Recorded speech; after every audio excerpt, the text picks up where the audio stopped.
YouTube. Joe Walker here at Def Digits Guitar Lessons in Seattle. And I'm going live right now for my student Donella, who has just started to work on strumming patterns. So I'd like to give you and her the tools that you would need to tackle any strumming pattern. She's got a packet that I gave her last week of 128 different strumming patterns that she's just starting to work through. And I gave her the steps on how to approach each one of them. But I want to go through those in a little more detail right now. So this is sort of a rapid crash course in how to approach any strumming pattern. I've got 4 different examples here that I'm going to use just as demonstrations. The important part is over here, the steps on the left that show you how you approach each strumming pattern. So when you approach a new strumming pattern, the first thing you want to do is check your posture. And you can couple this with a deep breath. It sort of sets you in a mode for you've got your body situated in a way that looks like you're going to succeed. If you're hunched over the guitar, or if your arm is resting on your leg down there, or if your body's just in a bad posture to play, then it's not going to work out very well. You're already setting yourself up. You're sabotaging yourself up. You're sabotaging yourself. And if you just take a moment to just remind yourself, oh yeah, posture, everyone goes like straight to the correct posture. Everyone knows you sit up straight with your back straight. You don't hunch over. That's the main thing. Take a deep breath as well. Nice, slow, deep breath. And that sets your brain in a place to relax and react to mistakes with curiosity. Say, oh, I made a mistake. Can I fix it? Let me try to fix it. It's not as easy to get frustrated if you've just taken a deep breath and you've just relaxed yourself. So that's step 1, posture, take a deep breath. Step 2 is to look at your strumming pattern and just count the rhythm. That means on these ones, I've written down exactly what you need to count. Sometimes it's not obvious if someone just says, well, the strumming pattern is down, down, up, up, down, up. That doesn't tell you when those things happen. But if it gets lined up like this, and if you see a strumming pattern on Ultimate Guitar or in some book or something, it should probably have it demonstrated like this so you can see exactly how you count with all of those downstrokes and upstrokes. So this is step 2. You look at what the count is and you just count it without playing or even imagining how to play. So you look at this one. Well, I'll look up here first. It's just going to go 1, 2, 3, 4. 1, 2, 3, 4. That step here is dead easy. When we've got some of the ands thrown in, those are my little pluses. We pronounce that as and. We would say this one, 1, 2, and 3, and 4. 1, 2, and 3, and 4.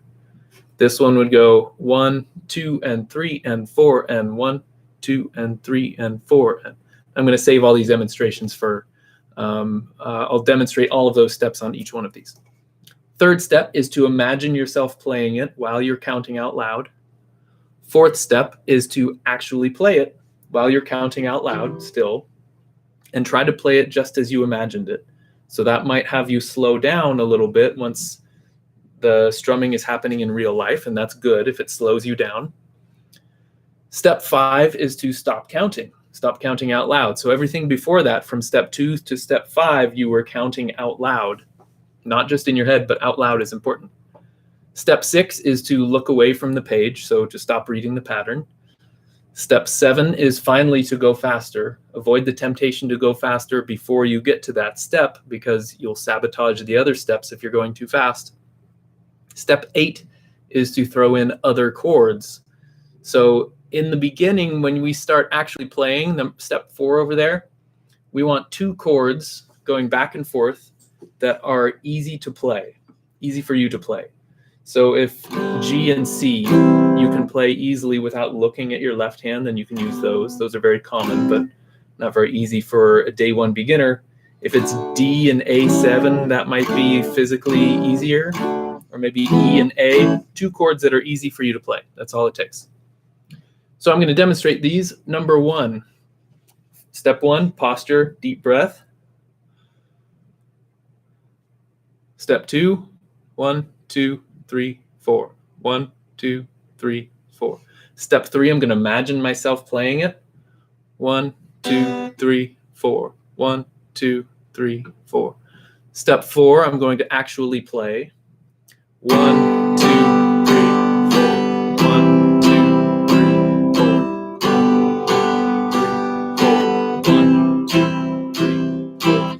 I'm going to stay on each step as long as I feel like I need to stay there until I want to be comfortable on that step before I move on to the next one. Step 5, I'm going to do that without counting.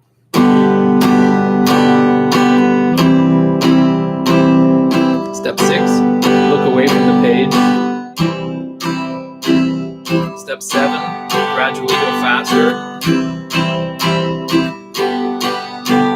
And step 8, throw in other chords.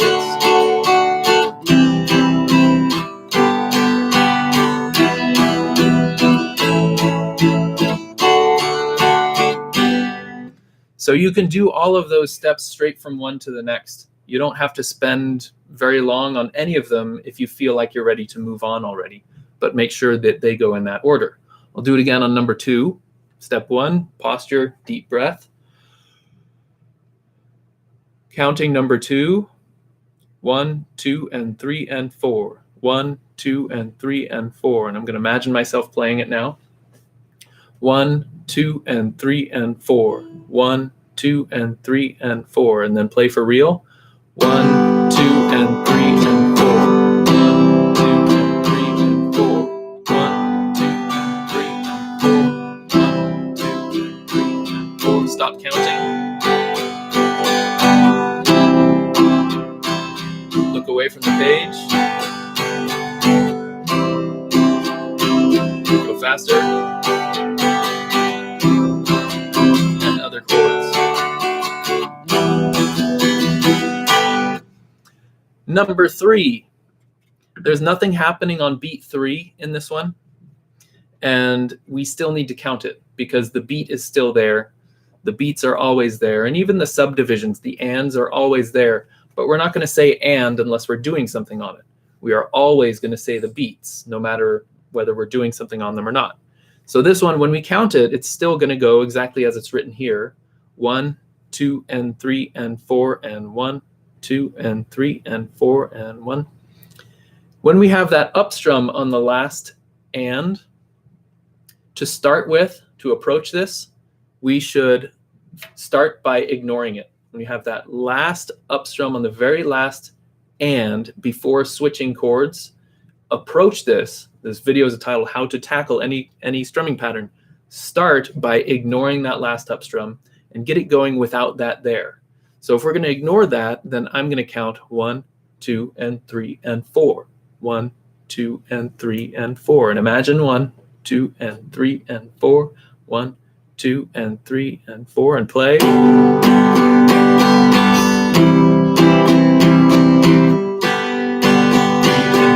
Stop counting. 3, and 4. Look away. Go faster.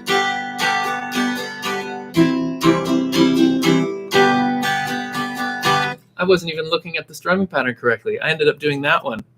And that will happen to you too. You'll start counting it and then you'll play something and you won't even realize it's wrong if you're not looking carefully at it, because I was looking carefully over there at those steps so I could take you through them. So let me do it again. I don't want to strum on beat 3, and I'm going to look carefully at this strumming pattern, and I'm ignoring the last and of 4. I'm going to go 1, 2, and 3, and 4. 1, 2, and 3, and 4. And stop counting.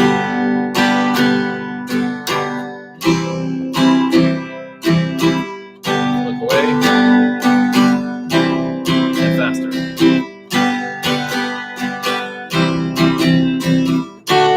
And other chords. So the mistake I made on that one, I didn't actually fix it just then. Well, I didn't go to the right step to fix it. The right step to fix it would have been on the imagine step, because I imagined it incorrectly the first time. And then that was a legitimate error. We're live on YouTube, so there's my legitimate mistake. That wasn't staged or anything, but I messed up the imagine step, and I didn't get any feedback that it sounded wrong or anything. It was all in my head, so of course it sounded right. But that's the step I would need to go to really fix it, is come back to realizing that there's a mistake there and then fix it in my head. And then it can come out flawlessly in my playing as long as I really do fix it in my head. So to add the last up strum, we need to let it happen accidentally.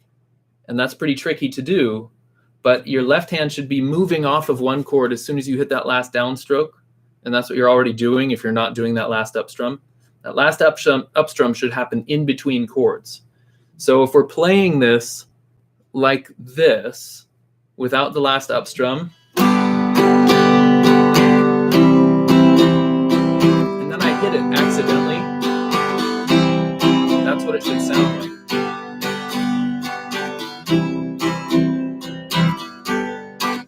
And you can hit it accidentally because during that moment, you've just done a down here. You have to be swinging your hand back up at this moment in order to hit the down on the next beat 1. And that's the case for these ones as well. Sometimes you'll accidentally hit the up strum on the and of 4, and that's exactly what that up strum should sound like, an accident between the chords. It shouldn't be on any chord. It should be between the chords in your left hand.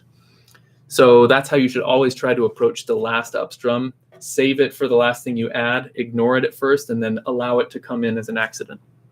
Let's look at the last one. There are only 3 beats here. And we can tell because there are only 3 beats written down here. If I had written a 4 right there, then it would be a 4-beat repeating pattern. But since there's no 4 there, we know that it's only going to go 3 beats. 1, 2, and 3, and 1, 2, and 3. And let me start with step 1 over there. Posture and deep breath.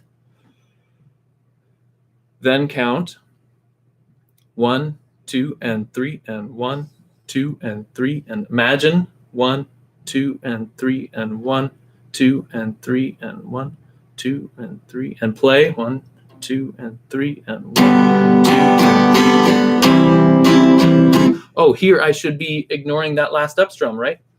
That's the last up strum before changing over here. So I'm going to imagine it like this first. 1, 2, and 3, 1, 2, and 3, 1, 2, and 3.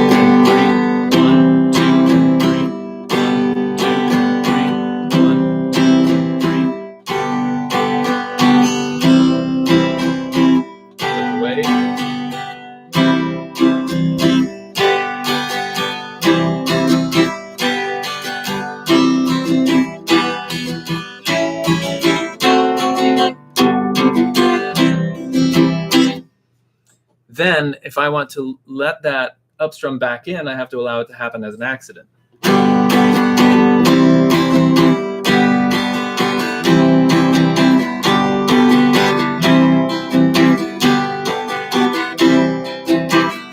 So it still feels like I'm doing this, but that is just happening accidentally in the right hand only.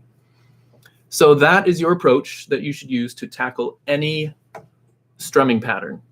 Make sure you're going through steps in that order, that you check your posture first, count through it without playing, count while you imagine yourself playing, play it for real very carefully in that step. The faster step is way down here, so this step up here when you actually play should be very slow so that you can actually count and play it at the same time. If you find you're spending a lot of time on one of those steps because you're not comfortable moving on yet, slow it down so that you can get a couple of perfect repetitions in and then move on. If you do this one slow enough that you get it just right, you can go straight to the next step. Stop counting right away and then look away as soon as you're comfortable doing it. If you're going too fast up here, you'll end up going repeat, repeat, repeat, and all of them are mediocre. We don't want that. We want 1 or 2 perfect ones and then move on. So you stop counting, look away from the page, then finally go faster. And this is when you're really feeling it. You're really playing by feel at that point. You're not calculating anymore. You're not counting. You're not reading it. You might even have your eyes closed and you're just hearing the music in your head and you're letting it physically come out on the guitar at the same time. That is when it's beautiful. That's when it really feels like you're doing the strumming pattern. You're doing it by feel. Then you throw in other chords in there and then you've really got control. You can throw in other chords once you have the excess brain power to decide which chords are going over here. That means your right hand is on autopilot. If it's not on autopilot yet, you'll have trouble with that last step. So go up and down between the steps that are on the cutting edge of what you're able to do and make sure you're doing them very carefully. That's it for today. I will see you next time. Thanks for watching. Take care.